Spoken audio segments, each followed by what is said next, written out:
Tim Anderson's two-homer night probably would have happened in 2017. Now, that goes without saying, really, considering Anderson has just 2 multi-homer games in his career, and they have both come this. But that's beside the point. The point is that Anderson, who scuffled through almost the entirety of last, found himself in another funk coming into Saturday night's game against the visiting Minnesota Twins. After getting off to a great start he was batting .304 after the home opener. He was still the owner of a .280 batting average and a .330 on-base percentage after the first game of a doubleheader a week ago in Kansas City. But the last week was tough, with Anderson 1 for 18 in his previous 5 games leading into Saturday.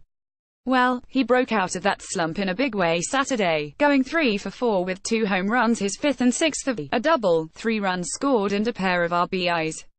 His batting average jumped almost 20 points Saturday night alone. But more importantly for Anderson, it was the kind of skid-snapping evening that might not have existed at all in 2017, he spent dealing with the emotional effects of his best friend's death and their negative impact on his on-field performance. He had plenty of stretches like this last year, but he rarely had a 10 total base night to break out of them. But it's a new year. Yeah, probably so, Anderson said when it was suggested that this was the type of game that would have happened a year ago. I probably would have been down on myself. I probably would have been in my own head. It's about keep going and continue to play. It's baseball. You got to learn from it. I learned a lot from it last year. It's just a game. I just go out and have fun, and when it's not going well, just continue to go. It's a new year and a new Anderson, who's focused on having fun playing the game, and those efforts have paid off in very apparent ways. Not only are his offensive numbers better, but he's been a force on the base paths, already at 10 stolen bases after swiping just 15 bags all of last. His dancing off the bases has clearly gotten in opposing pitchers' heads, and his exuberance on the field has been so pronounced that it's already rubbed a pair of veterans, Justin Verlander and Salvador Perez, the wrong way. But it's a great thing to see for the White Sox and their fans. This is an important year for Anderson, a prove-it kind of year in which he needs to show he truly is the shortstop of the future for a team with a bright future and highly rated prospects on the way nearly everywhere on the diamond.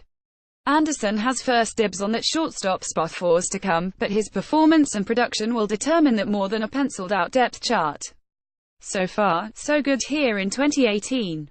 In 31 games, he's just 5 walks away from matching his 2017 total and just 9 homers away from tying that mark, both established in 146 contests last.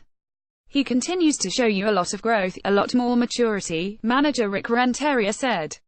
He's accepting each at-bat for what it is. Each one is independent of each other, and he continues to roll and continues to make the adjustments he needs to give himself a chance.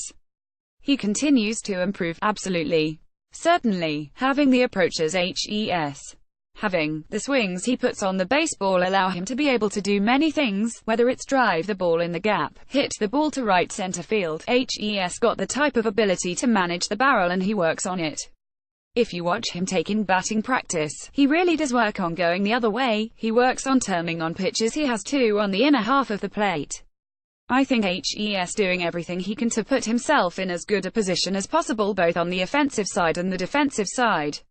I think he continues to develop as a quality Major League Baseball player. The White Sox lost again Saturday, with Hector Santiago walking 6 guys in his brief 3.1-inning start.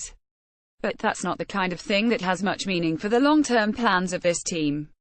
Anderson's performance does. And so that's what makes finding these silver linings more important than the actual wins themselves here in 2018. Anderson is playing much better, and that has a far greater impact on the next White Sox championship chase than wherever Saturday's loss puts them in the standings.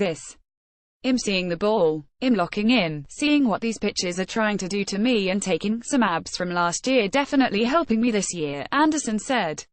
I'm seeing the ball real well.